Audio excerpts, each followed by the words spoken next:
प्रिय विद्यार्थियों, मैं doctor Sandeep Singh Chauhan,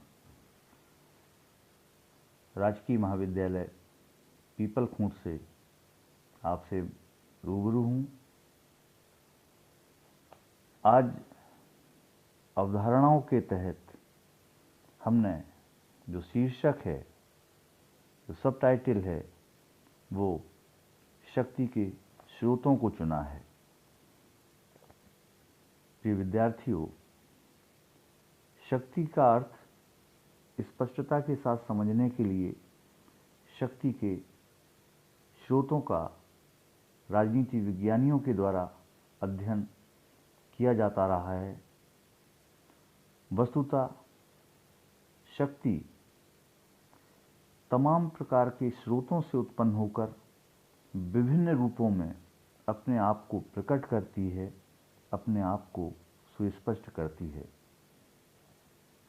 Napoleon, Hitler, Lenin और गांधी इतिहास के ऐसे नाम हैं जो अपने आप में सभी शक्तिशाली लोग थे, लेकिन इनकी शक्ति के स्रोतों में भेद था या अंतर था।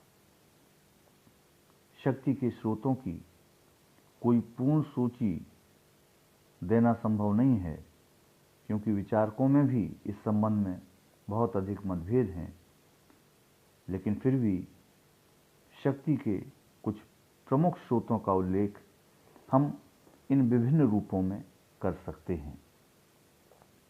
जैसे शक्ति का एक जो महत्वपूर्ण स्रोत है वह है ज्ञान, यानी कि नॉलेज। शक्ति को जीवंत बनाए रखने के लिए ज्ञान को एक सशक्त माध्यम माना गया है। ज्ञान अपने साधारण अर्थ में व्यक्ति को अपने लक्ष्यों को पुनः प्रबंधित करने, यानी कि मैनेजमेंट करने और मिलाने की योग्यता प्रदान करता है। ज्ञान द्वारा व्यक्ति की अन्य विशेषताओं को इस प्रकार संचालित किया जाता है कि वे शक्ति का साधन बनकर प्रकट हों। किसी व्यक्ति के नेतृत्व का गुण, उसकी इच्छा शक्ति, उसकी सहन शक्ति, उसके सामाजिक सरोकार और अपने आप को अभिव्यक्त करने की, प्रकट करने की शक्ति आदि विभिन्न तत्व शक्ति के महत्वपूर्ण पहलू हैं। इन तत्वों में से किसी भी एक की कमी शक्ति के सारे रूप को अकार्यकुशल बना सकती है और ऐसी इस प्रकार से उसकी शक्ति को पूरी तरह से नष्ट भी कर सकती है। ज्ञान प्राचीन काल से ही शक्ति का एक महत्वपूर्ण आधार, एक महत्वपूर्ण स्रोत रहा है, जिस पर सारे राजनीतिक नेतृत्व अवलंबित रहे हैं। दूसरी जो स्रोतों के अंतर्गत महत्वपूर्ण बात आती है वो है प्राप्तियां, पजेशंस। ज्ञान शक्ति का आंतरिक स्रोत है। इसके अलावा शक्ति का निर्धारण करने वाले कुछ बाहरी तत्व भी होते हैं। सिर्फ आंतरिक ही नहीं, बाहरी तत्व भी शक्ति के स्रोतों को प्रभावित करते हैं, जिनमें सबसे महत्वपूर्ण है वो है प्राप्तियां। साधारण बोलचाल के अंतर्गत इसे ही आर्थिक शक्ति का नाम दिया जा सकता है, दिया जाता रहा है। प्राप्तियों के अंतर्गत भौतिक सामग्री, स्वामित्व और सामाजिक सामग्री की शक्ति एक व्यक्ति को समाज में प्राप्त स्थिति और स्तर आदि को सम्मिलित किया जा सकता है। प्राप्तियां या संपत्ति शक्ति का एक स्रोत अवश्य है, लेकिन न तो यह एकमात्र स्रोत है और न ही निश्चित रूप से प्रभाव डालने वाला स्रोत है। संपत्ति के अभाव में भी एक व्यक्ति अन्य व्यक्तियों के कामों को प्रभावित कर सकता है और संपत्ति के होने पर भी आवश्यक नहीं है कि वह दूसरे के कार्यों को प्रभावित कर सकेगा। फिर भी मोटे तौर पर सारी दुनिया के इतिहास की जो प्रवृत्तियां हैं उसमें जिन लोगों के पास भौतिक सामग्री भी रही है, स्वामित्व भी रहा है, सामाजिक सामग्री की शक्ति भी रही है, समाज में उसका जो स्टेटस है, उसकी जो परिस्थिति है, उसके आधार पर आम लोग ऐसे लोगों का नेतृत्व मानते रहे हैं और उन्हें स्वीकार करते रहे हैं।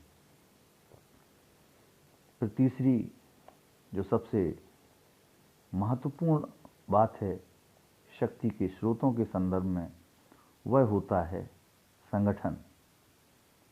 संगठन अपने आप में शक्ति का एक महत्वपूर्ण स्रोत है। कहावत भी है कि संगठन ही शक्ति है, यूनिटी इज स्ट्रेंथ। विभिन्न प्रतियोगी इकाइयां जिनमें आपस में प्रतिद्वंद्विता रहती है, आपस में मिलकर संघ बना लेती हैं तो उनकी शक्ति कई गुना बढ़ जाती है। आधुनिक युग के मजदूर संघ तथा व्यापारिक संघ या विभिन्न पेशों से संबंध है, जिसमें बार काउंसिल को भी ले सकते हैं, किसानों के संगठनों को भी ले सकते हैं। ये सारे के सारे संगठन इसके महत्वपूर्ण उदाहरण हैं। शक्ति की दृष्टि से सबसे बड़ा संघ स्पष्टता राज्य ही है, क्योंकि राज्य अपने आप को संपूर्णता में प्रकट करता है, संप्रभुता भी उसमें विराजमान रहती है। इसलिए निश्चित तौर पर हम ये कह सकते हैं कि सबसे बड़ा संघ राज्य ही होता है, और इसका एक प्रमुख कारण राज्य का सर्वाधिक संगठित स्वरूप है। राज्य अपनी संप्रभुतापूर्ण शक्ति का प्रयोग करता है।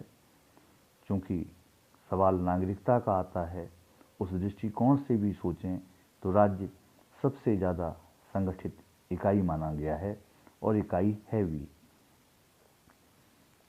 फिर जो अन्य महत्वपूर्ण बात है वो है आकार। कईयों बार आकार को शक्ति का परिचायक मान लिया जाता है और यह सोचा जाता है कि एक संगठन का जितना बड़ा आकार होगा उसके द्वारा उतनी ही अधिक शक्ति का परिचय दिया जा सकेगा या उतनी ही ज़्यादा शक्ति का वह प्रयोग कर सकेगा या करने में समर्थ हो पाएगा। आकार के साथ यदि संगठन का मेल हो तो ऐसा होता भी है, लेकिन सभी परिस्थितियों में ऐसा नहीं होता। अनेकों बार ऐसा भी होता है कि उसका बड़ा आकार उसे उलझा दे, उसे असंतुलित बना दे, किसी भी संगठन को असंतुलित कर सकता है और उसे परिस्थितियों के अनुकूल न रहने दे।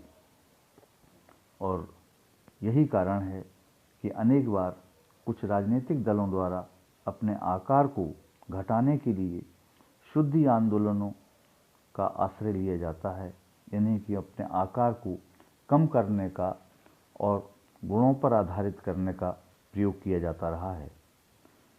शक्ति के स्रोत और आधार के रूप में विश्वास भी एक बहुत बड़ा तत्व है जिसका पर्याप्त महत्व है। तलवार की शक्ति भी या आज की तारीख में शस्त्रों की शक्ति भी अंतिम रूप से विश्वास पर भी आधारित होती है। शक्ति का एक अन्य स्रोत सत्ता होती है और शक्ति की महानता इस बात से निर्धारित की जाती है कि वह मानव मस्तिष्क पर प्रभाव डालने में, मनुष्य के दिलो दिमाग पर प्रभाव डालने में कितनी सक्षम है। प्रोफेसर मैकाइवर ने शक्ति के इन विभिन्न तत्वों का वर्णन करने के बाद कहा था कि शक्ति की कार्यकुशलता उन विभिन्न परिस्थितियों के द्वारा बढ़ती या कम होती रहती है जिनके अधीन उसे कार्य करना है। तो इस प्रकार से अभी हमने आप लोगों के बीच शक्ति के स्रोतों के संदर्भ में चर्चा की।